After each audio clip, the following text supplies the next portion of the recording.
바벨론의 포로로 잡혀갔습니다. 하나님의 백성이 하나님을 믿지 않는 백성의 포로가 되었습니다. 하나님을 믿지 않을 뿐 아니라 우상을 숭배하는, 하나님을 가장 싫어하는 우상을 섬기는 그런 바벨론 사람들이 하나님의 백성의 주인 노릇을 합니다. 그들은 잘 삽니다. 다른 나라를 정복하고 재화를 빼앗아 와서 흥청망청 부유하게 삽니다. 그러면서 하나님의 백성을 조롱합니다. 너희들 하나님 살아있어? 너희들 하나님이 도우시면 지금 너희들 꼴이 이런 꼴이야? 너희들 하나님 어디 계셔? 조롱합니다. 하나님을 믿고 섬기는 이스라엘 백성들이 하나님을 거역하고 우상을 숭배하는 사람들의 포로가 되고 종노릇을 하고 노예 생활을 하고 있어요. 조국을 잃고 고향을 잃고 자유를 잃고 주권을 잃어버린 사람들이 사랑하는 사람들마저 잃은 채로 노역을 감수하고 있습니다. 날마다 고통이요 탄식입니다. 그러면서도 안으로도 갈등입니다. 우리가 더 하나님을 잘 섬길 걸. 왜 하나님을 제대로 못 섬겼나? 우리의 죄 때문이야. 그렇게 자책을 하다가도 하나님이 정말 우리를 사랑하실까? 하나님이 우리를 영영 버리신 것 아니야? 이렇게 오래도록 우리를 돌아보시지 않는 것은 우리를 버리신 것일까? 하나님의 사랑에 대한 의심과 흔들림이 그들 안에 있었습니다. 어디에도 위로받을 곳이 없고 누구에게도 위로받을 이가 없었습니다. 사랑하는 강서 가족 여러분, 오늘 2017년을 마무리해가는 이 시점에 우리의 현실은 어떠합니까? 1971년 2월 17일 일본 아사히 신문 동경 본사 국제전화실에서 서울의 지사와 국제전화가 연결되었습니다. 그래서 남한의 한필성 씨와 북한의 한필화 이 언니가 서로 통화하였습니다. 이 한필화 씨는 1964년 세계 동계 올림픽에서 스피드 스케이팅 분야에서 아시아 남녀 선수를 통틀어서 첫 번째 메달리스트입니다. 은메달리스트였어요. 그리고 이제 1971년에 일본에 왔다가 그 사이에 이제 뉴스를 타고 그러니까 오빠가 동생이라 이렇게 저렇게 해가지고 통화가 된 것이죠. 6.25 때 올라만 오빠 한필성 씨와 35분간 통화를 했는데 언니가 다 울다가 제대로 대화를 못하고 10분간만 대화하고 나머지는 울고 말았어요. 그런데 마지막 마무리, 중앙일보의 1971년의 기사, 그 마지막 마무리 대화를 제가 읽으면서 참 마음이 아팠습니다. 누이가 말합니다. 몸 건강히 지내세요. 오빠 필성 씨가 너도 몸 건강해라. 하나님께 기도하겠다. 그렇게 오빠가 말하니까 누이가 말합니다. 기도가 뭐예요? 어린 시절 온 가족이 하나님을 잘 섬기고 어린 동생 대동강에서 스케이트 타던 그 어린 동생이 기도를 잊어버린 거예요. 기도가 뭐예요? 하나님을 잊어버린 북한의 동포들, 구주 예수님을 모르는 그들은 지금 현재 겨울 추위보다 더 극심한 고통을 겪고 있습니다. 바벨론 포로들이 70년이면 자유를 얻었는데 남북이 분단되고 전쟁이 일어나고 지금껏 하나님이 없다 하는 저 공산주의 속에 갇혀있는 북한의 동포들의 세월이 70년이 넘습니다. 참으로 동포들을 생각하면 가슴이 아립니다. 얼마나 안타까운지요. 누가 저들을 위로해 줄까요? 남한은 어떻습니까? 남한은 신앙의 자유가 넘쳐납니다. 그래서 별별 이단들까지 설치는 활개치는 곳이 남한 영적 현실입니다. 그런데 하나님을 안다면서도, 하나님을 믿는다면서도 신앙이 병든 이들이 많습니다. 병들어 있는 교회가 많습니다. 물질이 풍부하지만 상대적인 빈곤감으로 원망하고 불평하는 이들이 많습니다. 많은 사람들이 지쳐 있습니다. 피곤합니다. 밤새, 어젯밤에도 새벽까지 일하고 이제 일어나지 못해서 주일에 못 나온 사람들도 있습니다. 지난 주일은 낚싯배가 전복돼서 15명이 사망했습니다. 세월호 사건이 언제인데 또 배가 뒤집히고 사람이 15명이나 죽는데 해경은 또 어리버리하고 이런 현실입니다. 어제는 경기 용인 물류센터 신축 공사장에서 90m 타워 크레인이 넘어져서 거기에 올라가서 일하던 7명의 인부들이, 노동자들이 떨어져서 3명이 죽고 4명이 부상을 당하고 치료 중에 있습니다. 그런데 2017년 올해만 해도 이 크레인이 넘어진 사건이 어제가 8번째고 어제까지 해서 사망한 총 수가 17명입니다. 웬일일까요? 넘어지고 또 앞으로 또 넘어지겠죠. 누가 죽을까요? 어떤 청년들의 아버지가 죽을까요? 어떤 아내의 남편이 죽을까요? 기쁨은 사라지고 사회 안에 분노와 눌림이 있습니다. 젊은이들이 희망을 잃어가고 있습니다. 이번 2017년 10월 통계로는 우리나라의 청년들 5명이 모여 있으면 5명 중에 1명은 백수랍니다. 직업이 없습니다. 일하기 싫어서가 아니라 일하고 싶어도 일자리가 없습니다. 이러한 안타까운 현실에 길이 보이지 않는 때에 우리는 두 번째 촛불을 밝히며 주 오심을 기다리는 대림절 두 번째 주일을 맞이했는데요. 이 뜻깊은 주일에 하나님께서는 오늘 저와 여러분에게 말씀하십니다. 오늘 이사야 40장 1절의 말씀입니다. 너희는 위로하라. 내 백성을 위로하라. 이렇게 말씀하십니다. 이 말씀을 히브리 원어로, 성경 원어로 어순이 어떻게 되냐면 나하무 나하무 암미, 이렇게 히브리어로 되어 있습니다. 이 언어의 구조로 보면 위로하라, 위로하라, 내 백성을, 이런 어순입니다.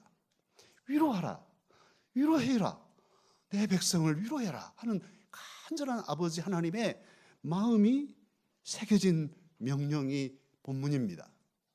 사랑하는 강스가족 여러분, 사람은 위로를 받아야 삽니다. 어떤 사람도 난 위로 필요 없어요, 내 혼자 잘 살 수 있어요, 천만의 만만의 말씀, 그런 사람은 없습니다. 위로받지 않으면 죽습니다. 너무 힘들고 너무 어려우면 누군가 옆에서 말벗이라도 데워줘야 견딜 수 있어요. 자살하는 사람들이 왜 자살합니까? 죽고 싶어서 죽는 게 아니잖아요.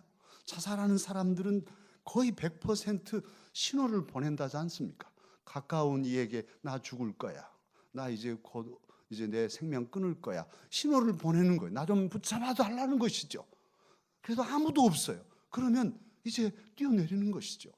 그러나 그런 처지에서도 생명의 전화라도 걸리면 얼굴도 성도 모르지만 그 전화선을 타고 주는 그 위로의 말 몇 마디로도 그들은 생명을 포기하지 않고 살아남을 수 있어요. 그런 이들이 많습니다. 사람은 그런 위로를 받아야 살 수 있기 때문에 그렇습니다. 수능에 실패한 학생이 사랑하는 이를 잃은 그런 아내나 남편이 안 되니까 강아지라도 키워서 위로를 받으려고 합니다. 그래서 강아지를 키워서 위로가 됩니다. 세상에나 애완견도 위로자가 됩니다.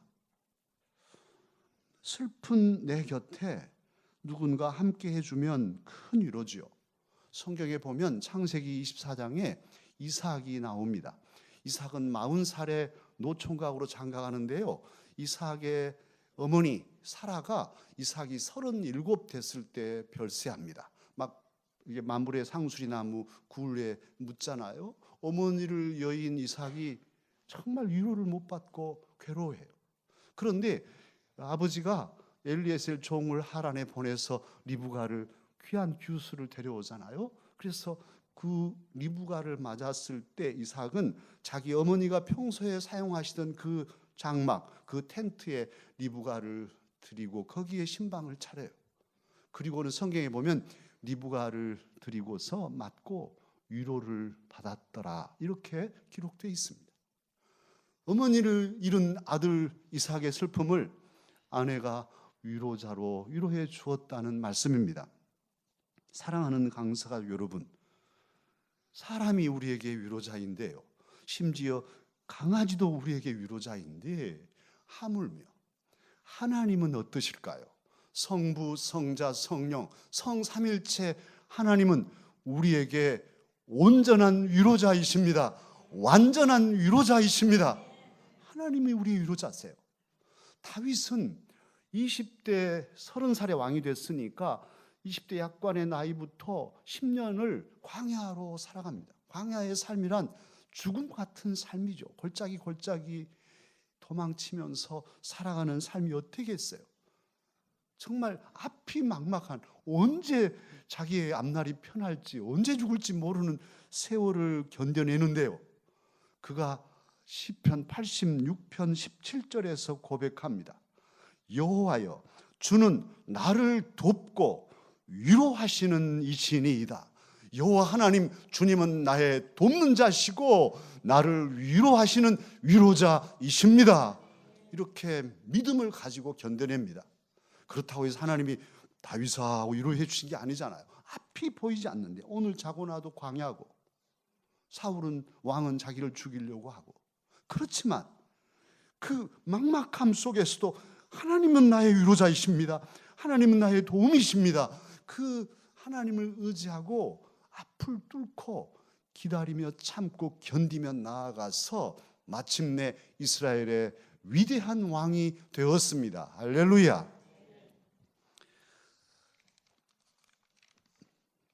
하나님의 위로는 우리에게 말씀으로 하시죠. 다윗처럼 하나님의 말씀을 품고 언약을 붙잡고 갈 때에 그 하나님의 말씀이 마음의 위로가 되고 힘을 주고 소망을 주시죠.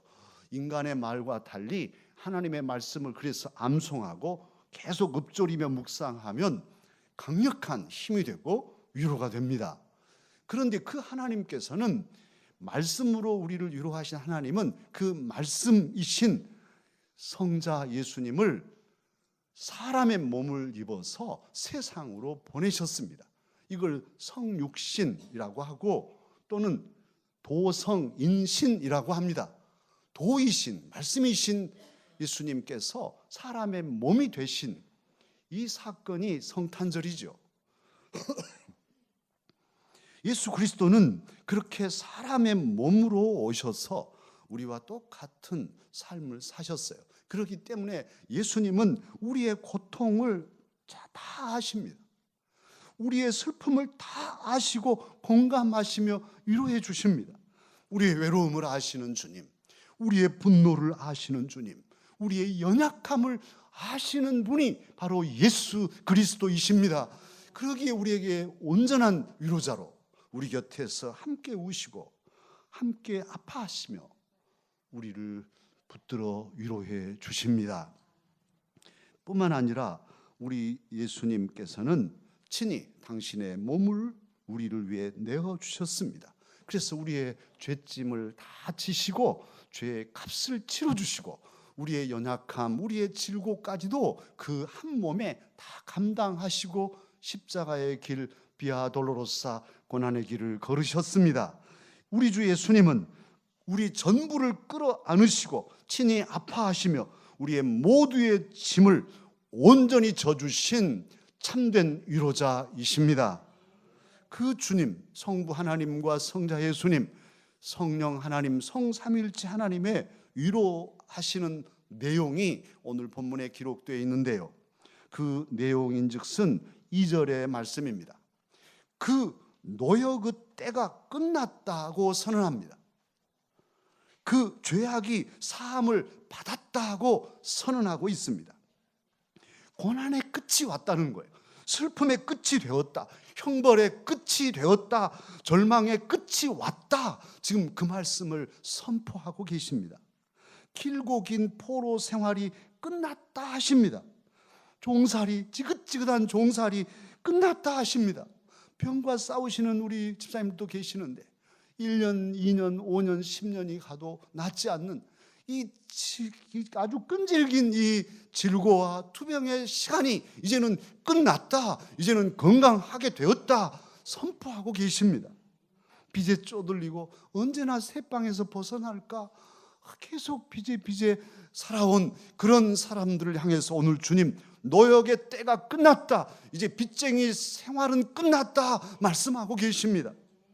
죄악에 사로잡히고 악한 습관에 사로잡혀서 자기가 자기를 어찌하지 못하고 질질 끌려가던 그런 삶에 하나님은 말씀하시기를 이제 모든 죄악이 사함을 받았다, 그렇게 끌려가던 삶에서 자유함을 받았다고 선언해 주십니다. 위로자 되시는 주님이 우리에게 오시면 후회와 자책의 어둠이 끝나고 새 아침이 밝아오게 될 것입니다. 저주가 끝나고 복의 은혜가 시작될 것입니다. 은혜의 해가 시작될 것입니다. 형벌이 끝나고 자유와 기쁨의 삶이 시작될 것입니다. 분노와 미움이 끝나고 주님이 오시면 우리 안에서 끓어오르는 이런 분노와 미움이 사라지고 용서와 화해와 사랑의 삶이 시작될 것입니다. 우리의 위로자이신 성삼위 하나님은 이제 이렇게 선포하시면서 우리가 할 일, 위로자이신 주님이 우리에게 위로를 주시는데 우리가 할 일을 말씀하십니다. 그 말씀은 3절입니다. 너희는 광야에서 여호와의 길을 예비하라 하십니다. 사막에서 하나님의 오실 길을 마련하라는 말씀입니다. 광야 같은 인생, 사막같이 삭막하고 메마른 우리의 현실이지만 그 황폐한 삶의 자리에서 저와 여러분을 위해서 위로자로 오시는 주님을 맞기 위해서 그 길을 예비하라는 말씀입니다. 오늘 아침 일찍 눈이 왔죠. 일부 예배 드리기 전에 우리 이명규 집사님이랑 우리 목사님들 길을 썰었어요. 염화칼슘도 뿌리고 여러분들 오실 길을 빗자루 가지고 막 썰었어요. 그래서 길을 마련했습니다. 주님께서 오시는데 여러 가지 장애들이 있습니다. 특별히 세상의 잡다한 생각들, 또 오염된 그런 여러 세상의 욕심들, 그리고 우상들, 이런 것들이 그 길에 놓여 있다면 되겠습니까? 그것들을 다 치우고 주님 바라보면서 주님 오시옵소서 준비하는 길을 만들라는 거예요. 그런 준비를 하라 오늘 말씀하고 계십니다. 대림절이 그런 것 아니겠습니까? 주님 오실 길에 내 마음에 어떤 거라도 주님이 기뻐 안 하실 이런 잘못된 것이 있으면 주여 덜어내면서 주님 오시옵소서 제가 길을 만들었습니다 하고 준비하는 기간이 지금 아니겠습니까? 주님은 저와 여러분이 그렇게 오실 길을, 마음의 길을, 시온의 대로를 만들라, 준비하고 예비하라 말씀하십니다. 그리고는 오늘 9절 하반절에서는 아름다운 소식을 전하는 자로 하여금 높은 산에 올라서 소리를 높여 말하되 너희의 하나님을 보라 이렇게 외치라고 하십니다. 원어적인 어순으로는 보라 너희 하나님을 이것인데요, 보라는 거예요. 하나님을 보라. 그리고 10절에서 주 여호와께서 강한 자로 임하실 것이며 친히 그의 팔로 다스리실 것이라 하시고 11절에서는 목자같이 양떼를 먹이시고 어린 양을 품에 안고 돌보실 것이라고 약속하십니다. 그 세 중간에 육체는 풀과 같다 하시고 이 백성은 풀이라고 하시는 그런 말씀이 나오잖아요. 이 말씀은 베드로 사도도 인용하는 말씀인데, 여기서 이 백성은, 여기서 말하는 풀과 같은 육체는 바벨론 사람들을 의미합니다.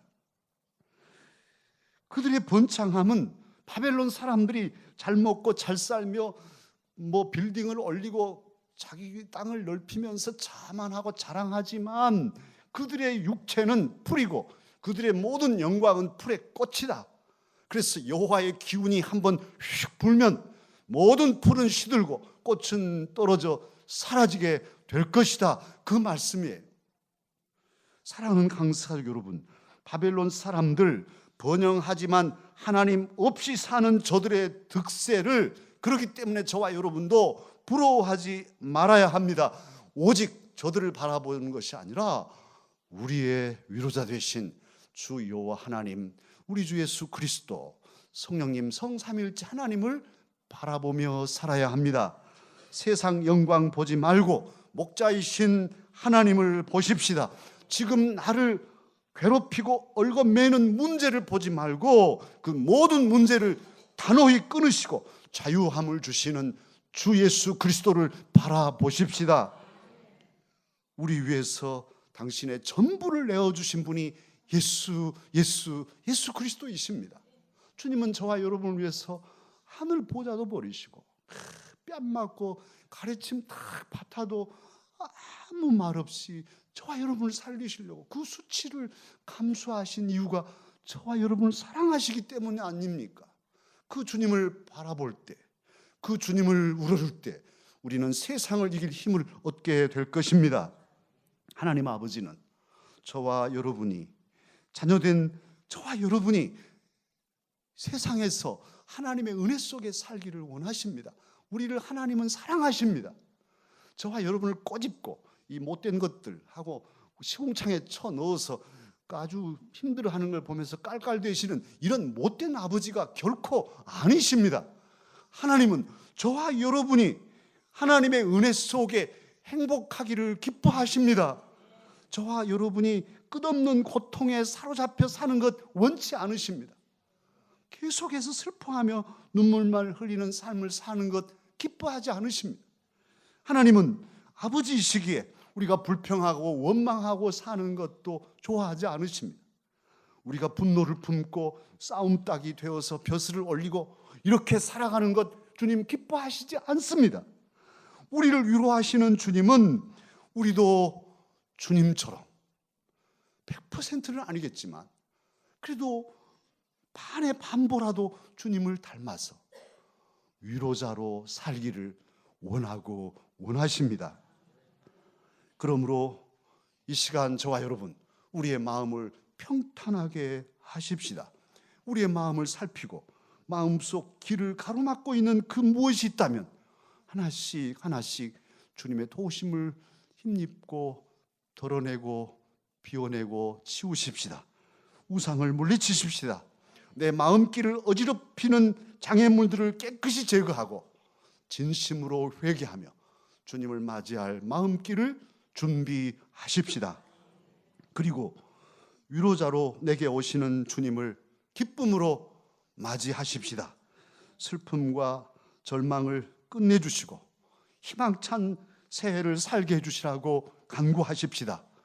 우리의 몸의 질병과 마음의 상처들을 끝내주시고 영육간에 심령적으로도 건강한 삶을 살게 해주시라고 간구하십시다. 원망과 불평이 아니라 감사와 기쁨으로 살게 해주시라고. 참으로 모든 원망과 불평은 올해로 마치고 오늘로 마치고 이제 새해는 정말 늘 감사하며 찬양하며 살 수 있게 해달라고 이 시간 우리 모두 간구하십시다. 그리고는 이제 앞으로 하나님께 늘 위로받기를 힘쓰는 그런 사람이 아니라 오히려 우리 주변에 울고 있는, 우리 주변에 아파 있고 외로운 주변의 이웃들을 위로하는 위로자로 살게 해주시라고 주님께 간구하십시다. 주님은 오늘도 저와 여러분에게 말씀합니다. 하십니다. 나무 암미 위로하여라 위로하여라 내 백성을 위로하여라.